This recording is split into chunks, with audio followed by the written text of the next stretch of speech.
আমরা এই প্রথম বাংলাদেশ থেকে আসছি কৃষি বিষয়ে। প্রথমবারের মতো 5 জন যে এসেছেন তার জন্য আমাদের দেশের ভাবমূর্তি রক্ষা করেন। We are proud today to deliver 5 seasonal workers from Bangladesh, but we are really aiming for next year to become a big part of this scheme. ইতিমধ্যে আপনারা জেনে গেছেন যে রিজেন্সি রিক্রুটমেন্টের মাধ্যমে কিন্তু বাংলাদেশ থেকে 5 জন কর্মী কিন্তু অলরেডি সিজনাল কৃষি ভিসায় নেওয়া হয়েছে। সো আপনারা আশা করি বুঝতে পেরেছেন যে বাংলাদেশ থেকে অবশ্যই কর্মী নেওয়া হবে বা বাংলাদেশ থেকে কর্মী নেওয়া হচ্ছে। এতদিন যাবৎ কিন্তু এটা একটা প্রশ্ন ছিল যে বাংলাদেশ থেকে কর্মী নেবে কিনা। আমরা বারবারই বলছিলাম যা রটে তা তো কিছু হলেও ঘটে। সো এই বিষয়টা আসলে মূলত অনেকেই কিন্তু অনেকভাবেই নিচ্ছিলেন, কিন্তু অনেকে বুঝতে পারছিলেন না যে আসলে নেবে কিনা। ঠিক আছে, সো এখন তো ক্লিয়ার হলেন যে অবশ্য বাংলাদেশ থেকে কর্মী নেওয়া হচ্ছে বা কর্মী নেওয়া হবে।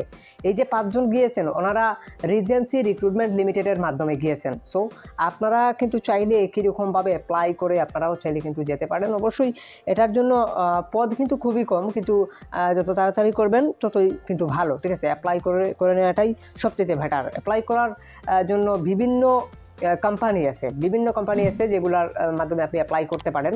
সো দেখা গেছে যে ওই কোম্পানির মাধ্যমে যদি আপনি অ্যাপ্লাই করেন তাহলে 4-5টা কোম্পানিতে আপনি অ্যাপ্লাই করে রাখলেন, যে কোনো একটা আপনাকে হয়তো সাড়া দিতে পারে। ঠিক আছে, এটা একমাত্র আপনার ভাগ্যের উপর নির্ভরশীল। বাংলাদেশ থেকে অনেক মানুষই অ্যাপ্লাই করেছে, তার মধ্যে দেখা গেছে যে এই যে 5 জন কিন্তু আপনার যেতে পেরেছেন। এরা কিন্তু মূলত রিজেন্সি রিক্রুটমেন্ট অ্যান্ড লিমিটেডের আন্ডারে গিয়েছেন, রিজেন্সি রিক্রুটমেন্ট অ্যান্ড লিমিটেডের আন্ডারে গিয়েছেন। সো আপনারা অন্যান্য কোম্পানিতেও ট্রাই করতে পারেন, তো হয়তো আপনার ভাগ্যতে লেগে যেতে পারে বা আপনি হয়তো যেতে পারেন, বা এটা অবশ্যই অক্টোবর মাস থেকে অবশ্যই বোঝা যাবে যে পুরোপুরি এটা নেওয়া শুরু হবে, পুরো উদ্যমে নেওয়া শুরু হবে। তখন কিন্তু মানে খুব বেশি মানুষ যাবে বলে আমি আশা করছি। সো এখন প্রশ্ন হচ্ছে যে অনেকেই বলছেন যে বাংলাদেশ থেকে নেবে না। এই বিষয়টা শুনতে আমার কান কিন্তু একদিকে শেষ। ঠিক আছে, সো এটা কারণ হচ্ছে আমার কমেন্ট সেকশন শেষ। বাংলাদেশ থেকে নেবে না, এটা কারা বলতেছে? এই প্রচারণাটা কারা চালাচ্ছে, এটা হচ্ছে একটা প্রশ্ন। এটা অবশ্যই আপনাদেরকে জানতে হবে। সো এটা কারা চালাচ্ছে? ইউরোপের কিছু মানে আমাদের দেশ থেকে যারা গিয়েছে ইউরোপে, যারা যাওয়ার পর মানে ওখানকার সিটিজেনশিপ পেয়ে গেছে, তো তারা মূলত কী কারণে আমি জানি না, কী জায়গা থেকে এটা করতেছে, তারা এই প্রচারণাটা অনেকেই চালাচ্ছেন। সো আমি দেখতে পাচ্ছি যে ইউরোপের অনেক বড় বড় বাইরে তারা আসলে এই বিষয়টা বলতেছেন যে খামাখা এই বিষয় নিয়ে চিন্তা করবেন না, এই বিষয় নিয়ে মানে চিন্তা করার কোনো কিছু নেই, বাংলাদেশ থেকে কখনোই ওয়ার্কার নেবে না, বাংলাদেশ একদম মানে কি বলবো, এটা মানে একদমই করে দিচ্ছে। সো এই বিষয়গুলো কারা চালাচ্ছে? তারাই চালাচ্ছে, যারা বাংলাদেশ থেকে গিয়েছে, যারা ওই দেশে মানে আপনার লাল পাসপোর্ট পেয়ে বসে আছে, তারাই মূলত এই প্রচারণাটা চালাচ্ছে। সো এদের মধ্যে কয়েকজন মানুষ এই প্রচারণাটা চালাচ্ছে।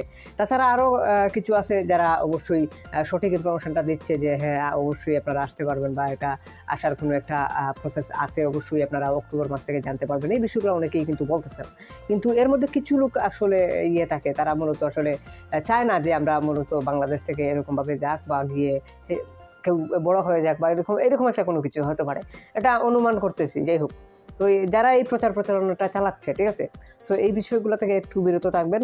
আর অবশ্যই তো আপনারা প্রমাণ পেলেন যে সিজনাল ভিসায় 5 জন অলরেডি চলে গেছেন। সো তারা মূলত 6 মাসের জন্য গিয়েছেন। 6 মাস পর অবশ্যই তারা আশা করি কামব্যাক করবেন, কারণ হচ্ছে দেশের ভাবমূর্তি ভালো রাখার জন্য অবশ্যই আপনাকে ব্যাক করতে হবে। আপনি ওখান থেকে অন্য দেশে পালিয়ে যাবেন, এটা অবশ্যই করবেন না। এটা করলে সমস্যা হবে। যেমন এটা করার কারণে কি হয়েছিল, এটা করার কারণে আপনার হোস্ট লেবার সলিউশন লিমিটেড কিন্তু যে কোম্পানিটি, সেটা কিন্তু সরাসরি বাংলাদেশকে ব্যান করে দিয়েছে অ্যান্ড নেপালকে ব্যান করে দিয়েছে। এই দুটি দেশকে ব্যান করে দেওয়ার পিছনের কারণ হচ্ছে যে তারা যখন লেবার নিয়েছিল বাংলাদেশ থেকে, তখন দেখা যাচ্ছে যে তারা যাওয়ার পর বিভিন্ন দেশে চলে যাচ্ছে। সো ওই কারণে তারা কিন্তু এটা কিন্তু বন্ধ করে দিয়েছে। সো বাংলাদেশকে নিষিদ্ধ অ্যান্ড নেপালকে নিষিদ্ধ করে দিয়েছে। সো এটা অবশ্য আমাদের দেশের ভাবমূর্তি ভালো রাখার জন্য, অবশ্য অন্তত এই জন্য হলেও অবশ্যই আপনারা ব্যাক করবেন, বাংলাদেশে আবার চলে আসবেন 6 মাস পর কাজ করার পর। ঠিক আছে, সিজনাল ভিসা এটা হচ্ছে একটা টেম্পোরারি ভিসা। ঠিক আছে, এটার জন্য আপনি যে এখান থেকে সিটিজেনশিপ পেয়ে যাবেন এরকম কোনো কিছু না, বা এটা অবশ্যই আপনি ব্যাক করবেন। ঠিক আছে, সো এখন প্রশ্ন হচ্ছে যে যারা এই প্রচারণাটা চালাচ্ছে, তার মধ্যে কিছু লোক আছে যারা বাংলাদেশ থেকেও প্রচারণা চালাচ্ছে যে বাংলাদেশ থেকে কখনো নেবে না। আচ্ছা বলুন আমাকে একটা জিনিস, কেন মাথায় আপনাদের ঢুকে না, আমি যে বিষয়টা বুঝতে পারি না, যে ইউকে গভর্নমেন্টের মূল ওয়েবসাইটে কি বলা হয়েছে যে বাংলাদেশ থেকে কোনো কর্মী নিতে পারবে না? এটা কি বলেছে? না। এটা কে বলেছে? Host labour solution limited. এটা হচ্ছে একটা কোম্পানির নাম। এরকম হাজার হাজার কোম্পানি পড়ে আছে ইউকেতে। সো এই একটা কোম্পানি আপনাকে বলছে যে নেবে না, এটা কেন বলছে? কারণ হচ্ছে তারা নিয়েছে, নেওয়ার পর দেখা গেছে যে আপনি তাদের কর্মীগুলা চলে গেছে, বেশিরভাগ ক্ষেত্রে তাদের কর্মীগুলা মানে পালিয়ে চলে গেছে। তারা যাদেরকে নিয়েছিল তাদের মধ্যে দেখা গেছে যে 50 জন চলে গেছে, পালিয়ে চলে গেছে বাংলাদেশি কর্মী। তো তারা কি করবে?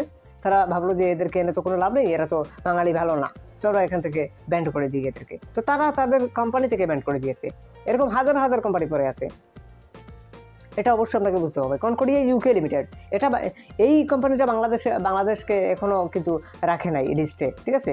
আপনি দেখেন AG requirement and management limited, এরা কিন্তু এদের কাছে কিন্তু অ্যাপ্লাই করা যাচ্ছে। গতকাল আমি অ্যাপ্লাই করে আপনাদেরকে দেখিয়েছি, আপনার ভিডিওটা পিন কমেন্টে দিয়ে দিলাম, আপনারা দেখে নিতে পারবেন।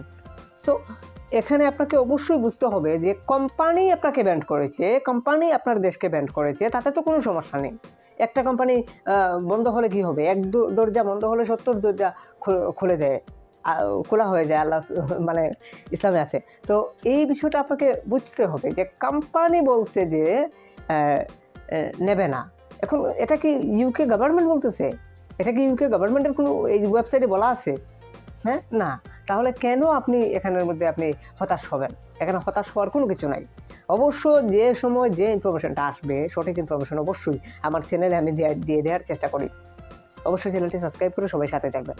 আর ভ্রান্ত কথাবার্তা শুনবেন না, কে কী বললো এগুলো শোনার কোনো প্রয়োজন নাই।